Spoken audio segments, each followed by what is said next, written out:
Hola, profe, buenas noches. Hola Laura, buenas noches, ¿cómo estás? Bien, profe, qué pena conectarme hasta ahora. No te preocupes, ¿llenaste asistencia, por favor? No, profe, ya la llevo. Listo, vale.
Ya, profe.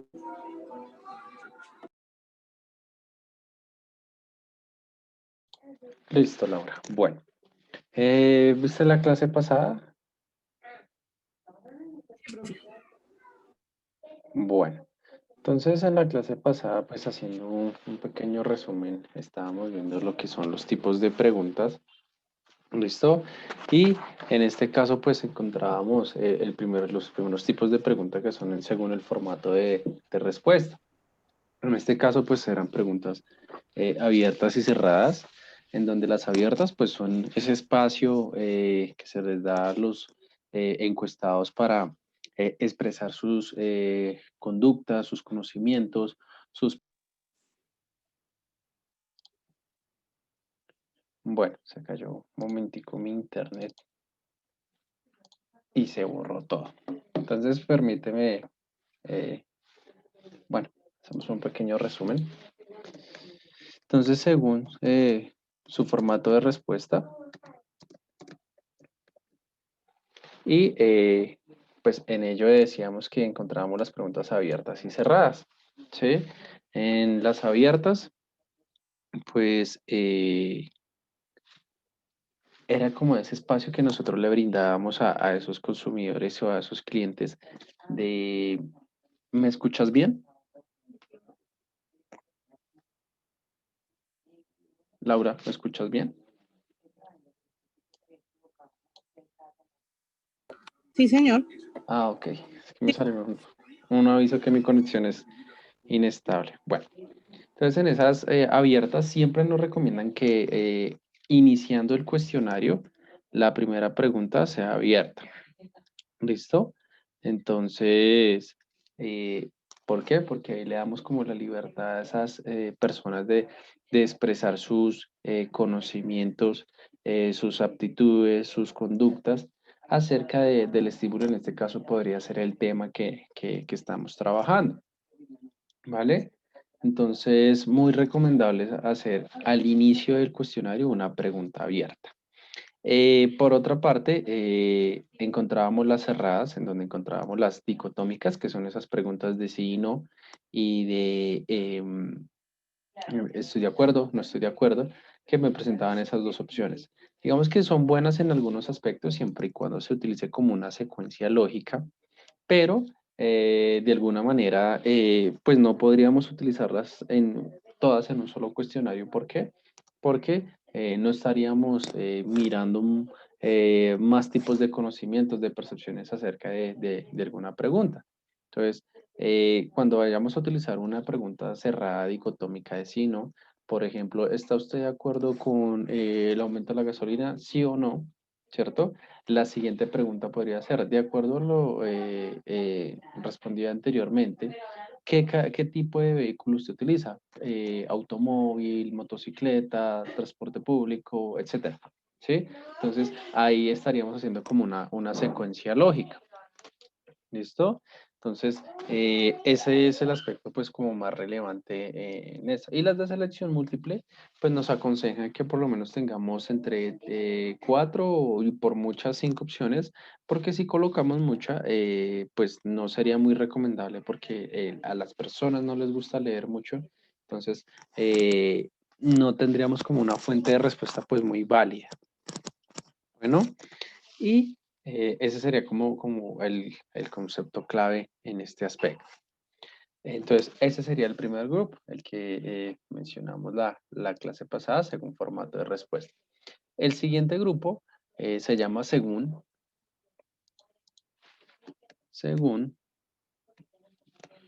su función en el cuestionario.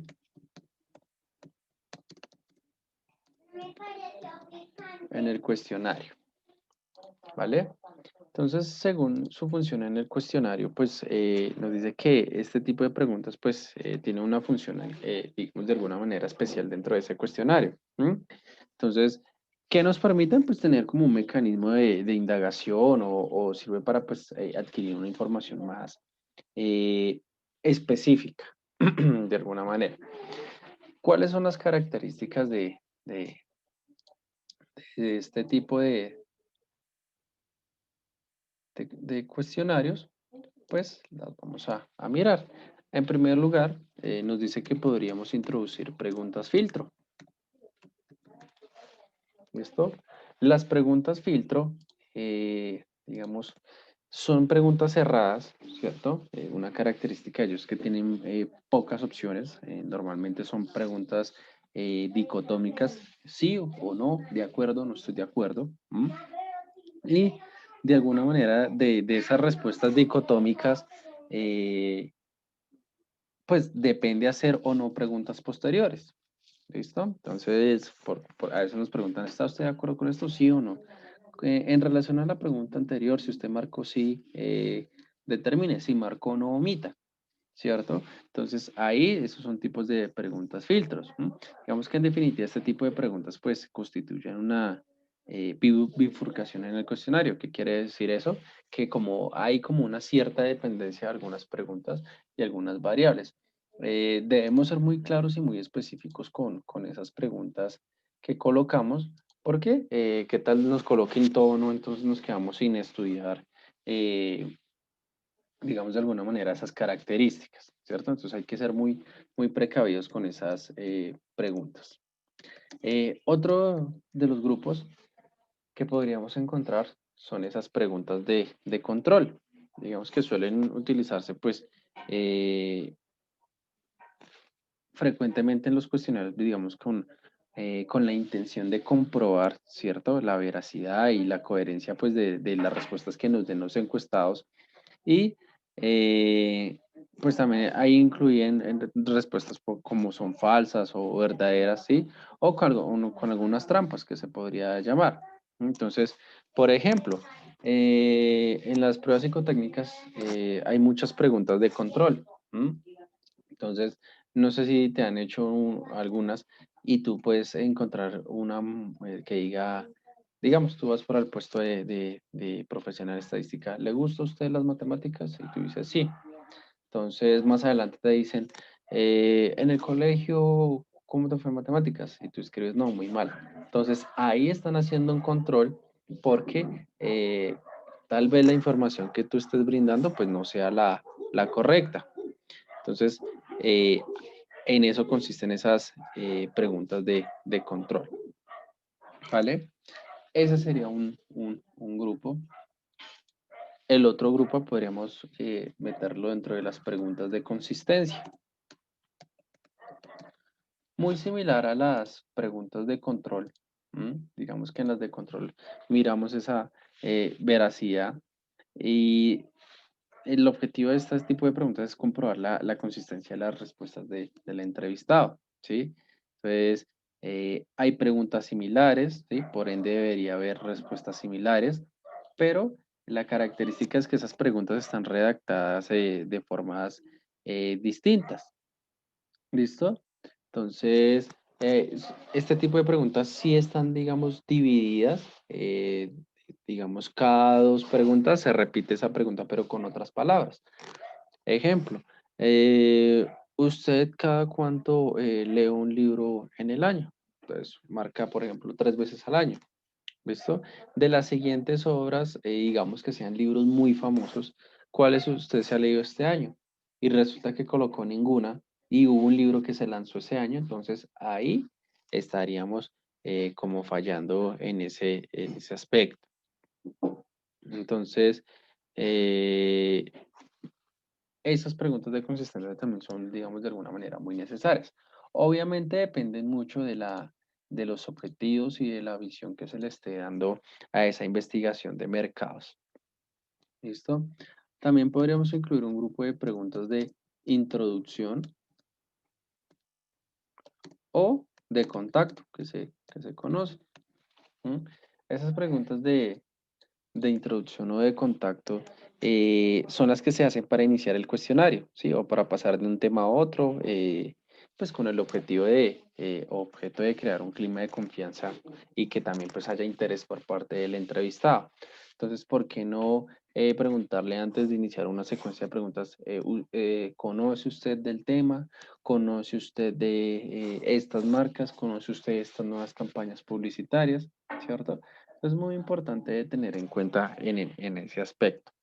También, pues, aunque parezca chistoso, entra un grupo que son las preguntas de relleno.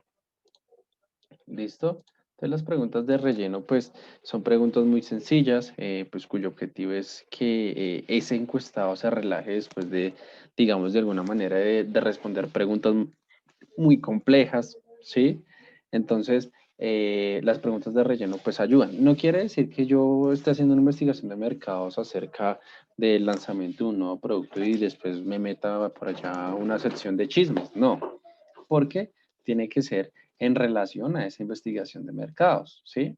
Entonces, hay que estar muy pendientes también con el contenido de esas preguntas de relleno. ¿Por qué? Porque podríamos también desviar la atención y darle ese giro inesperado eh, de que tiene pues la finalidad como finalidad ese cuestionario. Bueno, entonces muy pendientes. En eso consiste, digamos, ese grupo de según su función en el cuestionario. ¿Vale? Entonces, que podríamos aplicar preguntas de todos los formatos, sí, claro que sí. Pueden ser en formato de respuesta, según su función del cuestionario. Ya depende mucho de la experticia y de las características que tú le quieras dar a, a ese elemento de recogida de la información. Bueno, entonces vamos a pasar al siguiente grupo, que son los tipos de preguntas según su contenido.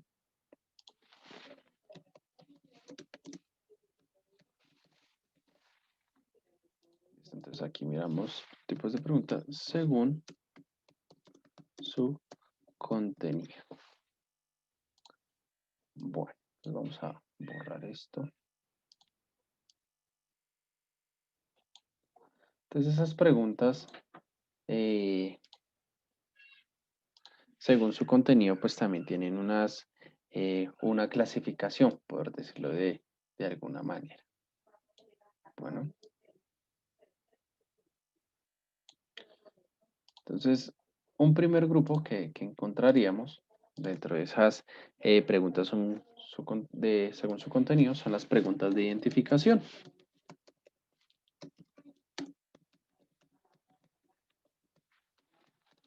¿Listo?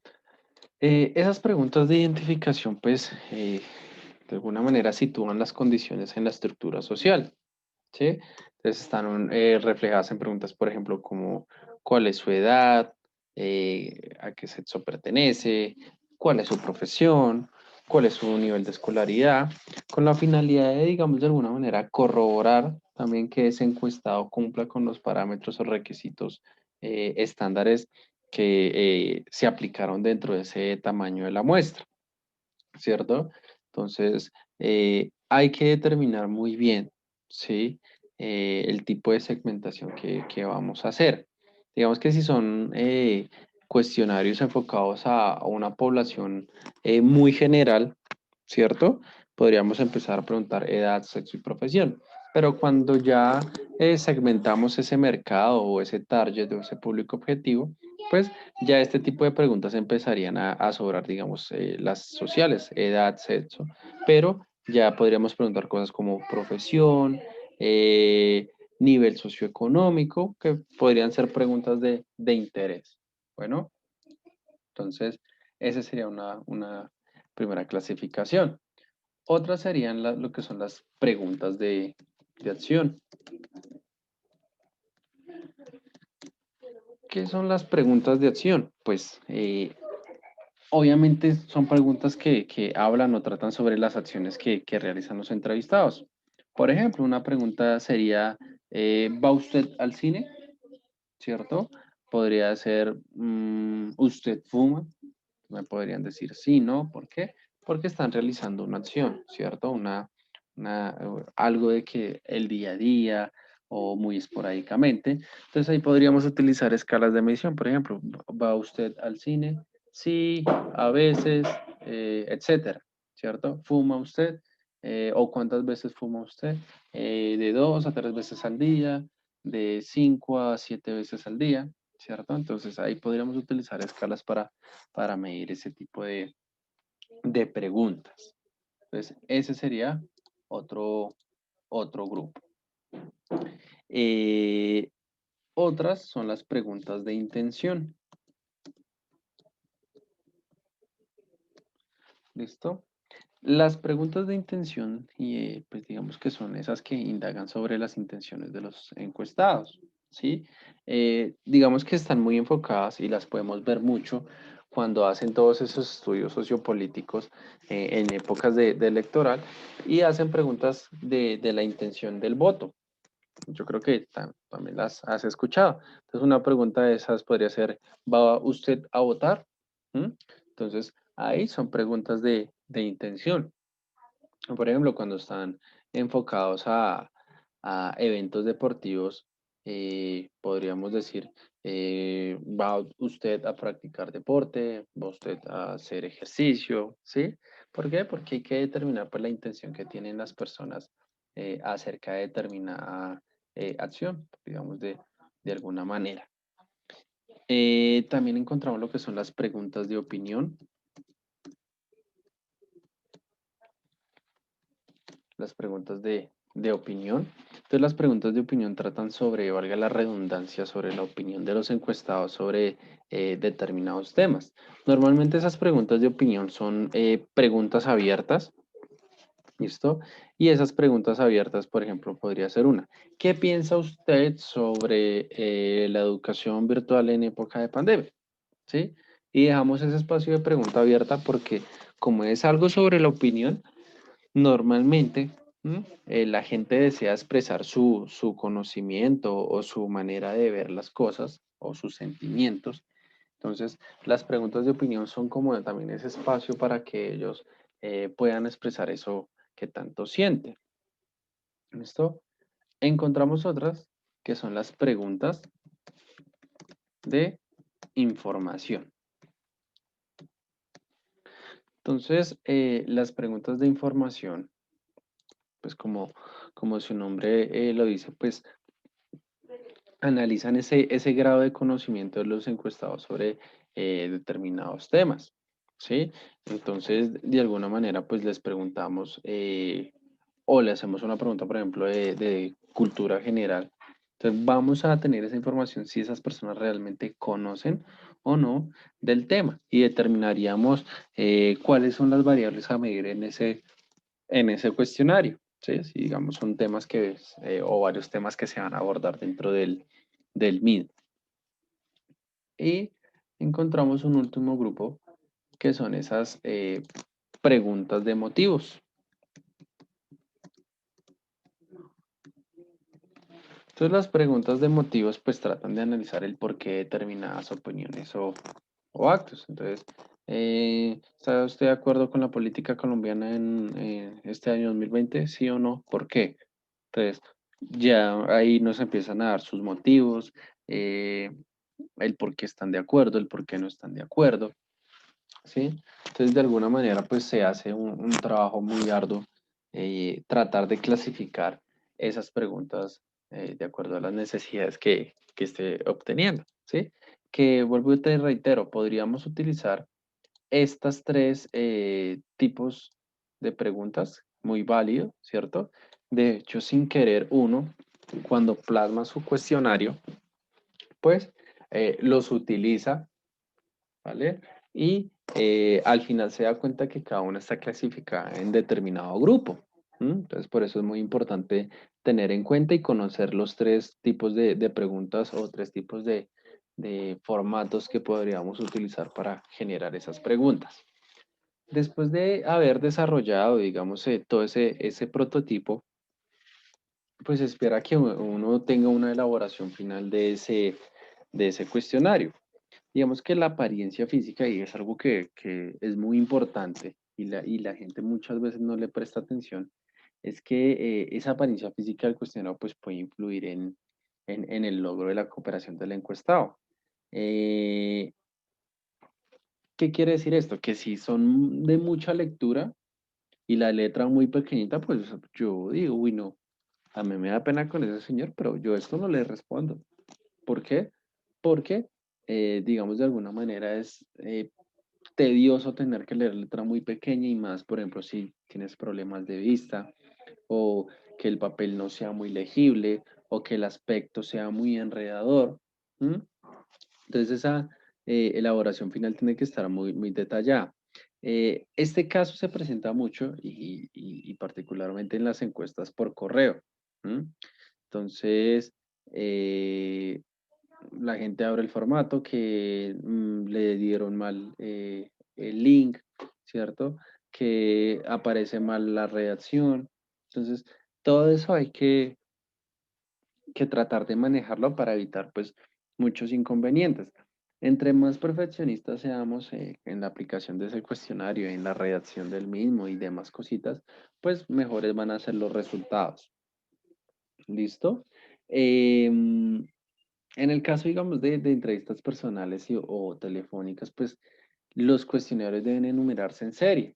¿Qué quiere decir esto? Por ejemplo, tenemos este curso y nos van a hacer una encuesta. Entonces, Laura, ya sabemos que es el cuestionario 001 y el profe Johnson, pues ya sabemos que es el cuestionario 002. Ya con ese código, al momento de analizar el cuestionario 001, yo ya sé que corresponde a tus respuestas, ¿cierto?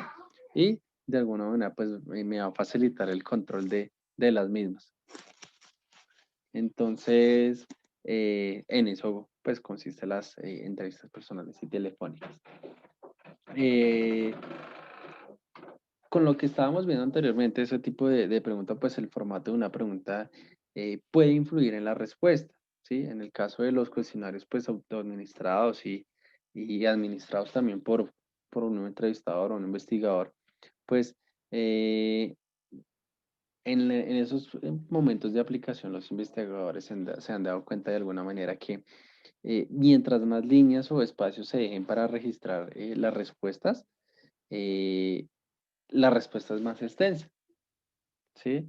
Entonces, si yo como entrevistador quiero una respuesta o creo una respuesta abierta y pongo 3 líneas, lo más probable es que esas 3 líneas me las llenen. Pero si yo colocara 5 líneas, lo más probable es que esas 5 me las llenen. ¿Por qué? Porque hay gente que como habla, escribe, ¿cierto? Y hay gente que pues es muy extensa para hablar. Entonces, ahí podría estar reflejado ese aspecto. Por otra parte, digamos que la apariencia física es como esa carta de presentación del encuestado hacia del encuestador hacia el encuestado, ¿sí? Yo no puedo ir a pasarle, perdóname la expresión, una cochinada y que me llene mi encuesta cuando yo sé que la presentación del mismo pues no es la idónea, ¿sí? Entonces hay que tener en cuenta esa parte. Digamos que cuando los cuestionarios son largos, pues hay que identificar cada página con alguna marca por si se separan, ¿sí? O foliarlos de alguna manera, pero que no se vayan a confundir con otros. Entonces, podríamos utilizar ese proceso de enumerar en serie esos cuestionarios. entonces podríamos colocar 2 en una esquina 001. Entonces yo ya sé que si por ahí me aparece una hojita del 001, pertenece al cuestionario de Laura, ¿cierto? Entonces, pues la recomendación, ¿cuál es? Pues no hacer cuestionarios largos, ¿cierto? Digamos que si hay preguntas por ambos lados de la página, al final de la primera hoja se debe poner vuelta, ¿sí? Para que la gente sepa y no se confíe que ya terminó ese cuestionario, sino que lee la vuelta a la hoja y siga respondiendo de acuerdo a lo que se le está pidiendo. Obviamente, pues las hojas no deben de verse sobrecargadas. Cuando uno encuentra espacios vacíos, es decir, digamos, doble espacio o mucho espacio para poder hacer una buena lectura, pues realmente son agradables y pues va a haber una mayor cooperación de los mismos. Pero el hecho de que esa elaboración final, pues valga la redundancia, se vea como bien hechecita, no quiere decir que nosotros ya terminamos y concluimos todo de la mejor manera. Primero, como ya tenemos un tamaño de la muestra, nosotros debemos hacer un pretest, ¿sí? Ese pretest, ¿en qué me sirve? Pues una vez establecido, pues vuelvo y reitero, ese tamaño de la muestra, ese público objetivo, pues yo puedo pasar a hacer como una prueba piloto a ver cómo me va con ese cuestionario. Yo puedo decir que está muy bien, pero al momento de, digamos, de presentarlo, me doy cuenta que hay unas cosas que como que de alguna manera no me las esperaba, ¿sí? Preguntas muy confusas, preguntas ambiguas, ¿sí? Entonces, todo eso puede causar un error, ¿cierto? Y de alguna manera podríamos tener respuestas que no tendríamos a cabalidad. Digamos que el objetivo de esa prueba es asegurar que el cuestionario, pues, cumple con las expectativas que nosotros tenemos como investigadores. Es decir, que toda la información que se plasmó ahí sí me va a dar una respuesta acerca de lo que yo estoy investigando. Entonces, eso es muy importante. Cuando yo tenga esa información, yo podría pasar a un proceso de identificación y de corrección, por ejemplo, de esos elementos que me pudieran generar errores futuros. Entonces, ahí yo podría mejorar ese cuestionario. El rol de los entrevistadores, pues, es muy importante eh, para este proceso de pruebas piloto. ¿Por qué? Porque, digamos, posterior a presentar esos resultados, ¿sí? También se les debe preguntar a esas personas por sus propias experiencias. Es decir, cómo les fue con este tipo de población, si cooperan, no cooperan, ¿cierto? Porque digamos que de alguna manera algunos entrevistadores, cuando no se sienten bien, pues no son muy responsables en la aplicación del mismo. ¿Sí? Entonces, hay que mirar también esos cambios o esas experiencias o vivencias que se ven en esos trabajos de campo. ¿Listo? Entonces, pues son como características muy básicas y muy sencillas para la aplicación del mismo. Bueno, yo te voy a dejar una tareita, ¿cómo te digo con eso? Pues la verdad, profe, estaba un poco confundida. ¿Por qué? ¿Pero ya tienes algún prototipo de No, pregunta? profe, es que con tanta información que me has dado Sí, sobre las preguntas, entonces que como que no sé qué tipo de pregunta aplicar como a lo que yo quiero hacer. Quiero hacer como un cuestionario, ¿sí? sí, Eh, con preguntas cerradas creo que sería como más fácil, pero al hacerlo me di cuenta que los temas que yo estoy tratando son muy amplios. Entonces, si yo lo hago cerrado, es como cortar, digamos, a la persona lo que me quiere brindar, ¿sí? Mi idea es que la persona me dé información de qué le gustaría que hubiera en la aplicación que fuera beneficioso para su empresa. Entonces, yo había sacado una lista de ciertas cosas, pero ya como al mirarla, me di cuenta que se quedan muchas cosas por fuera que de pronto a una persona que tiene una microempresa o una pequeña empresa le gustaría que entrara. Entonces volví como a rediseñarla y no, profe, ando así como, he hecho varias. bueno, Laura. Entonces, para el viernes ya necesito ese cuestionario, o por lo menos Listo, profe, ese listo, no hay borrador. problema. ¿Listo? Porque Sí, pues señor. la idea es aplicarlo. Y Sí, también me puedes traer un estimado de la población que listo, cumpla con profe. los criterios de tu estudio. Entonces tú me vas a decir, no, 20.000 habitantes por esta y esta razón. ¿Sí? Un estimado. No te estoy pidiendo la cifra exacta. Bueno, Profe, el cuestionario, ¿en qué formato? pues si quieres, inícialo en un Word por si está sujeto a cambios y después lo pasamos a uno de Google para que Listo, profe. eh, pues sea más fácil la aplicación del mismo. Bueno, Listo, profe. Listo. listo, Laura. Entonces, quedan esas dos tareitas, la estimación de ese tamaño de la muestra Sí, de la población. Posterior a ello, pues podríamos hacer el tamaño de la muestra y el cuestionario con sus el cuestionario. respectivas preguntas. Bueno, y Listo, obviamente, profe. Sí, pues señor. todo tiene que tener una finalidad. Recuerda esas características que mencionan en el video. La presentación, el porqué del cuestionario, ¿cierto? Y las Sí. instrucciones del mismo. Entonces, pilas con eso. Listo, sí, señor. Bueno, entonces vamos aquí a continuar.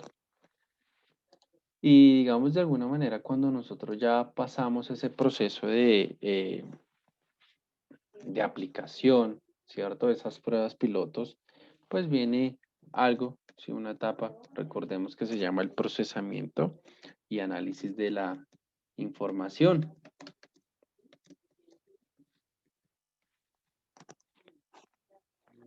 ¿Listo? Entonces, bueno, y también aquí entraría dentro de esa etapa la presentación de esos resultados. Entonces a nosotros nos toca correr un poquito, Laura, porque ya entramos a semana 13, quiere decir que ya nos quedan 3 semanas de estudio. ¿Listo? Entonces, para que no nos dejemos colgar en esa partecita. Entonces, en esa, digamos, procesamiento de análisis de la información, pues hay una serie de objetivos, ¿sí? Esa etapa tiene una serie de objetivos que, digamos, de alguna manera son importantes. En primer lugar, ¿cuál sería? Pues como necesitamos aplicar ese cuestionario, pues podríamos empezar a escribir las actividades necesarias para realizar un buen trabajo de campo, ¿sí? Eh, También podríamos explicar por qué hay tantas etapas en ese procesamiento de la información. ¿Listo? ¿Cómo podríamos implementar también programas o paquetes de software estadístico en la investigación de mercados? ¿Sí? Eh, También miraremos o podríamos estudiar cuáles son esas técnicas de análisis eh, de la información. Puede ser univariado, puede ser bivariado, ¿sí? Inclusive el multivariado, qué técnicas utilizamos y de qué manera pues presentaríamos esos resultados. ¿M? Entonces lo primero en lo que nos enfocamos es en ese trabajo de campo, ¿sí? Entonces ese trabajo de campo pues digamos que aunque no se vea, es vital dentro de esa investigación de mercado, ¿sí? Digamos que la podríamos definir como esa o aquella etapa de esa investigación durante la cual pues los encuestadores, ¿sí? O nuestros investigadores se ponen en contacto directo con los encuestados. ¿M? Entonces, ¿qué vamos a hacer en ese trabajo de campo? Pues administrar y proporcionar esos cuestionarios para obtener esa información que tanto hemos estado esperando. Posterior a ello, pues, ¿qué deberíamos hacer? Registrar esos datos, ¿sí? Y pues esos encuestadores devuelven los cuestionarios para que nosotros realicemos ese control, ¿sí? Y procesamiento. Obviamente debe haber unos líderes de investigación que se encarguen de realizar ese control y esa validación de esos cuestionarios. Digamos que de alguna manera, como la mayoría de actividades, el trabajo de campo debe ser un proceso de planificación, ¿sí? Y digamos que es uno de los aspectos básicos dentro de una investigación. Y pues su desarrollo pues depende del método de obtención de la información que utilicemos, ¿sí? Vuelvo y reitero, puede ser cuestionario autoadministrado, puede ser entrevista telefónica, sesiones de grupos, bueno, todas las técnicas que nosotros miramos anteriormente estarían dentro de ese trabajo de campo. ¿Listo? Entonces, el trabajo de campo, pues, enfocado, digamos, para las entrevistas o cuestionarios personales, tiene que, tiene que ser totalmente distinto, por ejemplo, al que son, por ejemplo, encuestas telefónicas, ¿cierto? Tiene que tener unos criterios muy, muy diferentes. Yo no podría decir, ah, bueno, en internet encontré esta información de un cuestionario de administrado personalmente, eh, y digamos de alguna manera voy a tomar ese modelo para utilizarlo en encuestas administradas telefónicamente, pues no me serviría. ¿Por qué? Porque su condición y sus objetivos son diferentes y están plasmados de una manera diferente. Entonces hay que tener eso muy cuidado. Hay que tener mucho cuidado en ese aspecto. Entonces, otra de las características es la administración en ese trabajo de campo. ¿Qué vamos a administrar? Al personal. ¿Sí? Resulta que administrar personal o entender el personal es una de las tareas más laboriosas de cualquier organización. ¿Por qué? Porque vamos a encontrar infinidades de personalidades, infinidades de formas de trabajo, infinidades de formas de organización, etc. Entonces, eh, digamos, lo que dificulta en este caso los entrevistadores, pues es que esas personas trabajan de tiempo parcial, ¿sí? Y muchas veces las personas que se dedican a hacer estos tipos de trabajo son personas que no lo hacen motivadas. ¿Por qué? Porque tratar todo el día con la gente, pues también debe ser algo muy cansón. Tratar de convencer a la gente que responda a ese algo muy cansón, muy complejo. ¿M? Entonces, es muy importante generar como ese aspecto de que las personas que trabajen para nosotros, pues de alguna manera den su 100%. ¿M? Para ello, ¿qué es importante? Que haya una selección, un entrenamiento, una supervisión, ¿sí? Y posterior a ello, pues que también se haga una evaluación de esa fuerza del trabajo. Entonces, capacitar a ese personal también nos ayuda a disminuir muchísimo ese margen de error que nosotros tenemos, ¿m? Y que se presenta mucho en cuanto a las investigaciones de mercado, ¿sí? O en cualquier investigación. Entonces, importantísimo, todos los procesos de capacitación que nosotros le podamos brindar a nuestro personal. Eh, digamos que de alguna manera los entrevistadores varían pues bastante en sus características personales, ¿sí? Digamos, unos van a ser muy buenos porque pueden tener muchísima experiencia, otros tienen un estilo particular de acercarse y llamar la atención de la gente, otros podrían ser trabajadores que a pesar de que, digamos, de alguna manera su sueldo no sea tan bueno, pues trabajan motivados, ¿sí? Y hacen un buen trabajo. Entonces, así como podríamos encontrar trabajadores muy mediocres, podríamos encontrar trabajadores que digamos, se ponen la 10, ¿sí? Y realizan ese trabajo muy, muy bien detallado y muy bien hechecito. ¿Listo? Para seleccionar un entrevistador, ¿sí? Cuando nosotros somos líderes de investigaciones, pues no hay que tener un perfil, ¿sí? Inclusive, pues no, como todo, siempre hacemos un prototipo, pero en este caso no hay un prototipo, digamos, de personalidad que integre como tal unos rasgos en específicos, ¿sí? Porque como todo, en la entrevista de trabajo a nosotros nos dicen que son los mejores, que no, lo mejor de este mundo. Pero al momento de presentar su trabajo, pues podríamos encontrar falencias, ¿cierto? Y es normal en cuanto a los entrevistadores. Por eso es que cuando tú vas por la calle y te van a hacer una entrevista, hay gente que tiene esa armonía para acercarse y preguntarte, pero hay otros que no, que como que eso no es lo de ellos. ¿M?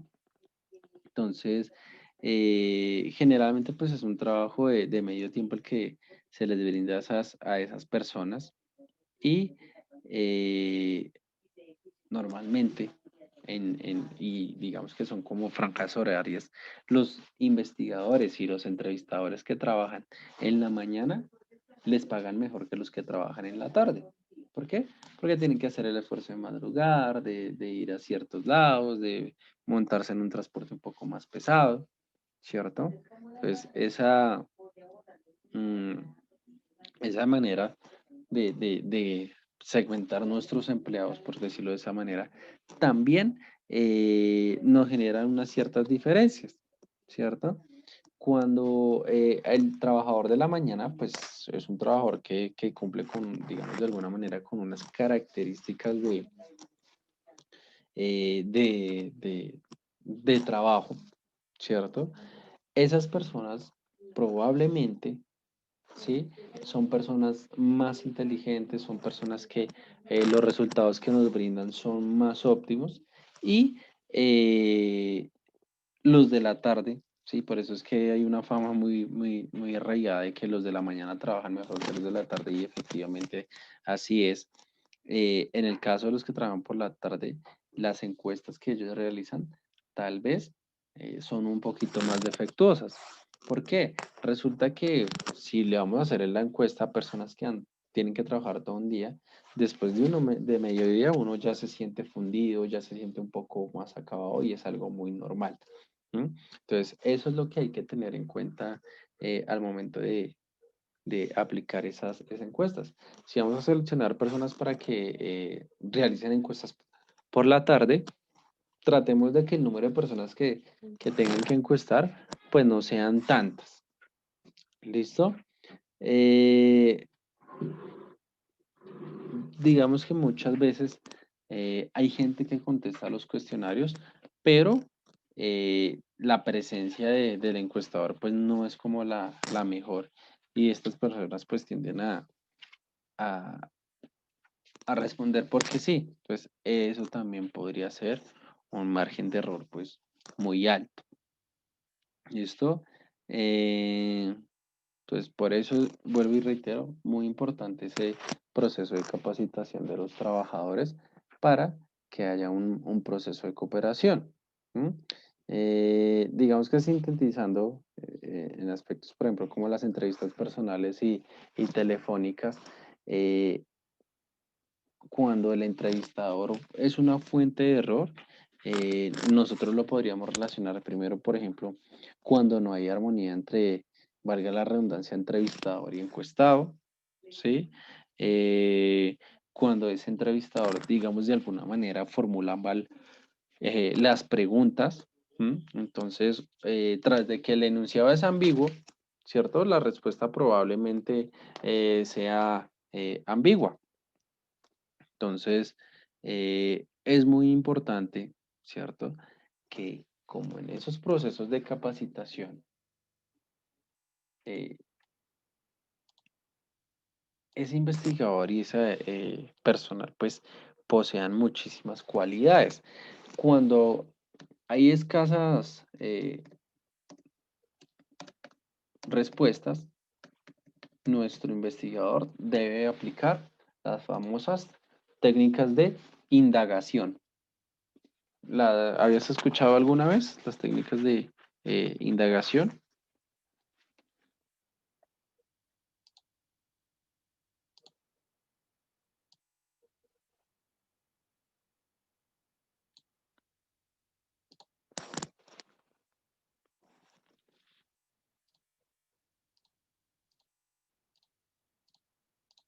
Listo. Entonces, en esas técnicas de indagación, ¿sí? La idea es que las personas, pues, de alguna manera también cooperen, ¿sí? Entonces, una primera técnica de indagación podría ser repetir la pregunta, ¿sí? Y es uno de los enfoques más efectivos porque consiste, valga la redundancia, en repetir esa pregunta exactamente como aparece en el cuestionario, ¿sí? ¿Para qué? Para que las personas de alguna manera puedan decir, ah, bueno, ok, creo que a esta respuesta o a esta pregunta abierta le hace falta una muy buena respuesta. Entonces, señor, ¿qué opina usted de los vehículos eléctricos? Entonces me dice un señor, es bueno. Señor, ¿qué opina usted de los vehículos eléctricos? Ah, sí, son buenos porque generan economía, porque no pagan pico y placa, ¿sí? Porque no tienen pico y placa, porque no pagan impuestos, etcétera. Entonces, el repetir la pregunta, pues digamos de alguna manera es una de las técnicas pues, más efectivas para obtener respuestas. También, otra de las técnicas expectativa. Otra de las técnicas es hacer pausa de expectativas, ¿sí? Si el entrevistador, digamos, permanece en silencio o hace una pausa, eso crea como una clave efectiva eh, para que el cuestionario, pues esa persona que me está respondiendo el cuestionario, pues tome conciencia de que se espera una respuesta más completa. Entonces, por ejemplo, ¿está usted de acuerdo con el gobierno nacional? No. Entonces uno como entrevistador se queda callado y esa persona va a empezar a dudar de su respuesta y va a decir, ah, bueno, no, porque han pasado ciertas cosas que no son muy recomendables, ¿sí? Entonces ahí esas pausas le permiten, digamos, a ese encuestador reflexionar acerca de ese tipo de respuesta que me está brindando, ¿m? Porque si está respondiendo ese cuestionario fue porque cumplió con unos criterios de estudio para ser parte de esa muestra representativa. Otra de las técnicas es repetir la respuesta del encuestado. Digamos que suena, por ejemplo, muy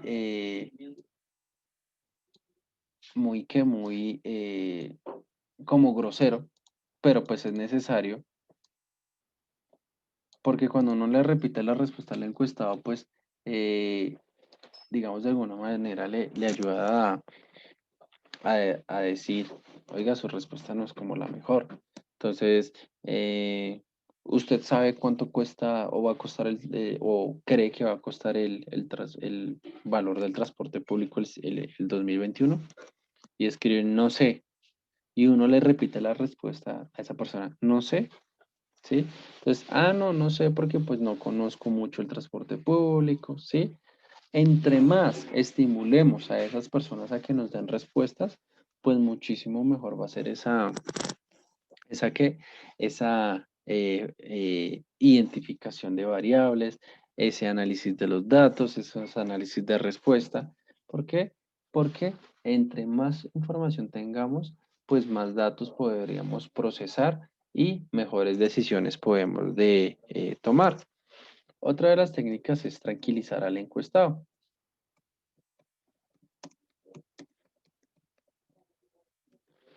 ¿Listo? Entonces, muchas veces las personas se ponen nerviosas cuando le hacemos un cuestionario. Entonces, si nosotros les brindamos esa calma, esa confianza, pues las personas pueden entrar en ese espacio de responder tranquilamente, de acuerdo a sus conocimientos. ¿M? eh, de alguna manera, uno le podría decir que solo se quiere conocer sus ideas sobre algún tema, ¿sí? O digamos, podríamos decir, solo estamos conociendo o tratando de conocer las ideas de las personas acerca de este tema. Entonces, no lo vamos a hacer sentir mal porque no nos dé una respuesta idónea, pero sí tratamos de estimularlo para que se tranquilice y nos pueda ayudar o a cooperar, ¿cierto?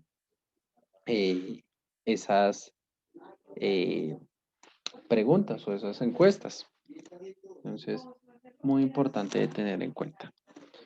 Otra de las técnicas son hacer preguntas o comentarios neutrales.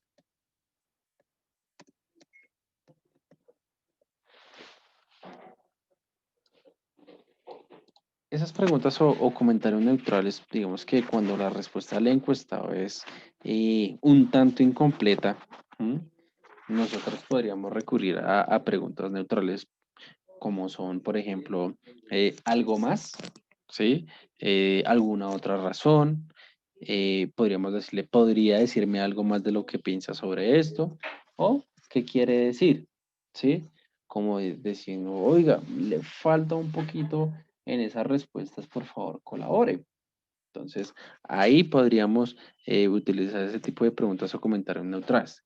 Recuerda, y es una filosofía que se debe tener en cuenta, entre más información nosotros tengamos, muchísimo mejor va a ser ese proceso de toma de decisiones. Obviamente información valiosa, no cualquier información ahí o borradas ahí que no nos podrían eh, decir esos encuestados, perdón.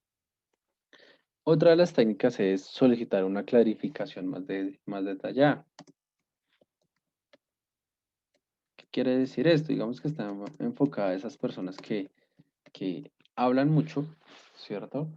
Y que a veces utilizan palabras que para el entrevistador, para el encuestador, pues son muy difíciles de entender. Entonces, uno le podría decir, oiga, no estoy muy seguro de lo que usted quiere decir con eso, podría explicármelo un poco mejor, ¿sí? Porque tal vez esa persona tenga un lenguaje eh, muy fuerte o tenga un léxico muy técnico y uno como investigador diga, uy, no le entendí. Y yo cómo proceso después esta información. Entonces, el encuestado pues sentir ese deseo para cooperar, para explicar un poquito en qué consiste ese término o esa frase que nos dio y de alguna manera pues nosotros podríamos entrar a establecer esa información y filtrar ya esa información valiosa. ¿Sí? Entonces el trabajo de campo pues tiene que estar muy bien planificado, ¿sí? Y muy bien enfocado en cuanto a- a la utilización, en qué momento se va a colocar, en qué momento de la investigación de mercado se piensa implementar, ¿cierto? Al fin, cuál instrumento de recogida de la información vamos a utilizar, porque siempre es necesario realizar una encuesta, sea la investigación que sea. ¿Por qué? Porque de ahí vamos a conocer las percepciones y digamos, de alguna manera, los conocimientos que se tengan de algún tema en específico. Entonces, eso es como el génesis y la necesidad que hay en ese trabajo de campo. Más adelante miraremos qué hay que hacer dentro de ese trabajo de campo, porque lo que te decía, uno no puede confiarse al 100% de los investigadores, porque eso sería caer en un error pues eh, muy marcado dentro de la investigación de mercados. Entonces, muy importante no confiarse en ese aspecto. Normalmente a nosotros nos dicen, o a esos líderes de investigación, reciban todas las encuestas y en un porcentaje de un 10 o un 15% ustedes pueden controlar esas encuestas. ¿M? El ejemplo que siempre colocaba, cuando uno estaba en el colegio y le mandaban a hacer encuestas y no alcanzaba, pues uno se inventaba nombres de cualquier lado, cédulas o registros de cualquier lado y respondía, pero pues eso es un error pues muy fatal dentro de una investigación de mercados. Bueno, ¿hasta ahí alguna duda, alguna inquietud? No, profe, ninguna. Bueno, Laura. Entonces, por hoy vamos a dejar hasta ahí. ¿Listo? Nos vemos el viernes y no olvides presentarme ese prototipo del cuestionario, por favor, y la estimación de cuánto sería tu población. Bueno, es para Listo, trabajar profe. eso en Sí. clase.